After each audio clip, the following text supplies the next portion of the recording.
Hi, I'm doing things a little differently, not doing a live. I think, there's a time to do a live and to have it engaging with folks, and then there's just a time to be in the stillness. And so today I'm in the stillness because I'm thinking about the coming new moon tomorrow. We're in the balsamic phase of the new moon. And just yesterday, we also had the opposition between Mars and Uranus. Mars in Scorpio, Uranus in Taurus. And true to my Nyctanastic idea that I've talked about before, looking at the past as a way of understanding the present. One of the things I started thinking about is that we had this same opposition around November 17th, 2021, just 2 days before we had a lunar eclipse on November 19th. And what got me thinking about that was a couple things. Well, one, to concretely think what was happening around that time, for me at least. And then I would encourage you to think about what was happening for you around that time. So for me, I came in touch just a few weeks before with a very ancient memory, maybe a memory that didn't even necessarily belong to me, and I wanted to do some work related to it. When I say belong to me, I'm not someone who believes in personal reincarnation the same way many people do. But there are ways in which we experience incarnation that goes beyond just the pale of our ordinary consciousness or lives. That's another real or live. But the other thing is that I started therapy because the week of the 19th was also, or the week that following week, November 22nd on the Monday, was my birthday, and I started therapy. And one of the things I've gotten in touch with and reflecting on that time was dealing with grief. Not just the grief related to having, lost my brother a few years before, or the dissolution of my marriage 6 months before, but just the general idea of grief. And something hit me that I think is important to recognize about Scorpio, because we are dealing with a new moon in Scorpio. We are also dealing with Mars opposite to Uranus, which many people have talked about related to violence and disruption, like the volcano that's erupted in Iceland, which I hope and pray everyone stays okay over there, or the violence that's erupted in Palestine, in Israel. But we don't talk as much about the aftermath of violence, or where we experience a tearing, a rendering, even some elements of destruction. Mars, Uranus.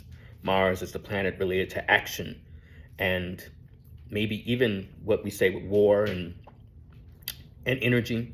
And Uranus, where we experience this eruption, disruption, this push for identity, to be true to ourselves, which sounds great until you try to act on it and it demands more of you. And we don't think about the aftermath of that, which is where we also experience grief. And so I'm going to say something that I hadn't realized before, but I think is really resonating for me, at least as true, at least as for Sun in Scorpio. My Sun is in Scorpio. That I think at the heart of Scorpion is grief. And what positions, or I think pushes the Scorpion to respond or react, those are not the same thing, is kind of that ways in which we deal with that grief. So either the Scorpion, or, whether we're talking about the moon in Scorpio, or we're talking about the sun in Scorpio, or Scorpio rising, which are different arenas of response or reaction. What we may be talking about is either where the Scorpion embraces defense or joy.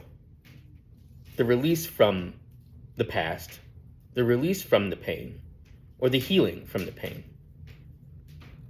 And in terms of the grief related to defense, a phrase strikes me as very important that I will find time to write about in the next few days, prompted by a conversation I've been having on Facebook with my good friend Barry Pearlman, Astro Barry. This phrase actually comes from what I've learned as a response from many Jews related to the Holocaust, and it is never again. And that never again comes from very deep grief. I mean, not only from the Holocaust, but even what Jews have experienced over these many centuries, thousands of years. And that never again,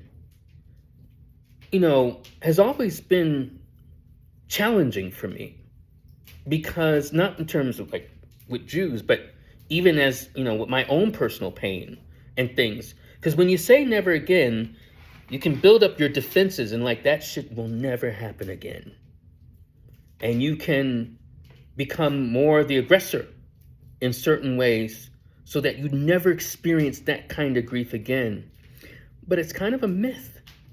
It's a myth because that grief, that thing that prompted the grief, never comes back at you the same way. It comes in a different way. Comes with different levels of attack.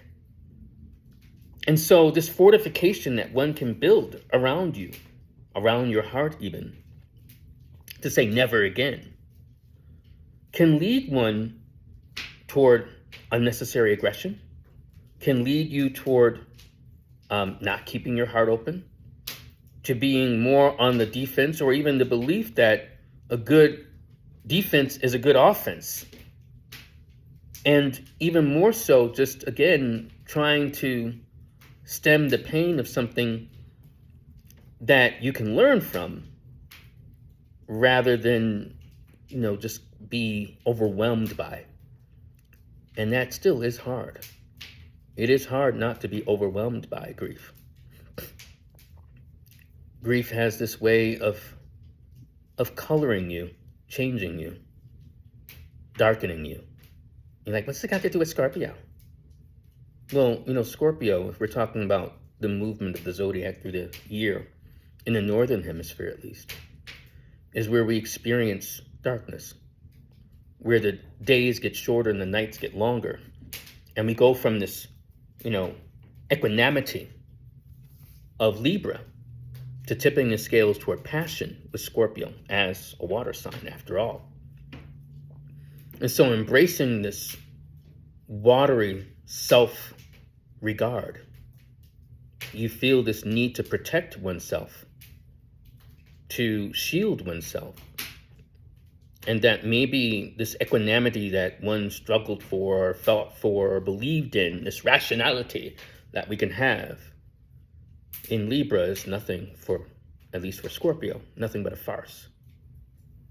And so never again becomes a pathway to shield yourself from that pain, from that disillusionment. But then there's another path. When I woke up this morning and put on this shirt, it was just among the many shirts that I have that has the insignia of El, which is the house of Jor-El, who becomes Kal-El or begets Kal-El, which is the story of Superman. It is not lost on me, and it should not be lost on you, that Superman was created by two Jews. And it was initially as a rebuttal to Nazism and the idea of the master race, as the Aryan race. And so, that's what it became. Actually, Superman started off as a villain, but we're not going to go there yet. But in terms of dealing with this, grief and going toward the joy, that passion, roiling passion of it, what has always fascinated me about Superman really isn't Superman. I know that sounds weird. It's his father, Jor-El. Because here's a man who is dealing with the imminent destruction of his world. Now, just imagine that for a minute. This is why I kind of clown people who are like all into Batman, because Batman just lost his parents. I know that's fucked up. I mean, okay, yeah. Losing your parents is a big deal. But Superman lost his whole world, civilization, everything, and his parents.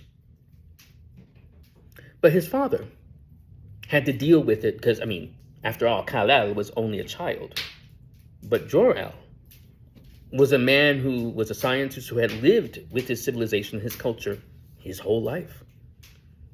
And he had to decide on what legacy, on what level of preservation can I maintain a future for my son?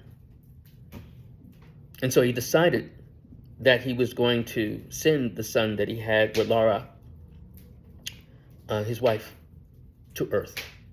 That he was going to try to give him as much as he could, including a new planet, as a way of dealing with his grief. It was a very selfless act. That's Alexa getting confused, thinking that I'm talking to her and I'm not. Anyway, it was a selfless act. And the work, the preparation, the construction of his life that Jor-El had to have in preparation for the son, or the life he was going to give his son, again gives me a different perspective on grief. And then, of course, Scorpio. And what's that? Well, I think, I gotta check on that fire. I think what it is that in terms of that different approach to grief, it's making space. It's not just saying never again, but making space for something else to come.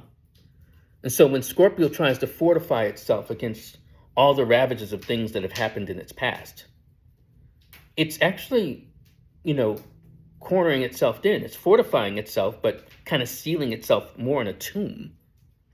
But the moment when Scorpio decides, especially with this new moon, this Mars-Uranus opposition, that it will do something differently, that it will approach the situation with innovation and, dare I say it, hope. And even beyond just hope, because we can be critical of hope, it's fair, but to say that embracing yet another possibility, embracing something beyond the grief, acknowledging grief, but saying here's yet another chance. Here's another way that we can embrace it, where we have to make space for something other than just our grief, ourselves, or even the self that we've lost, or the selves that we've lost. I think something else opens up.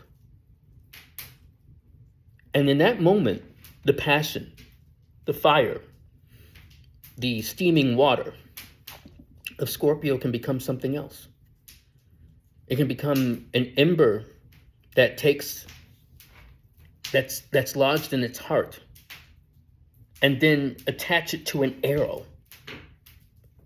and spring it from this subjectivity to this objectivity toward an object, toward a passion, toward something else, toward a future.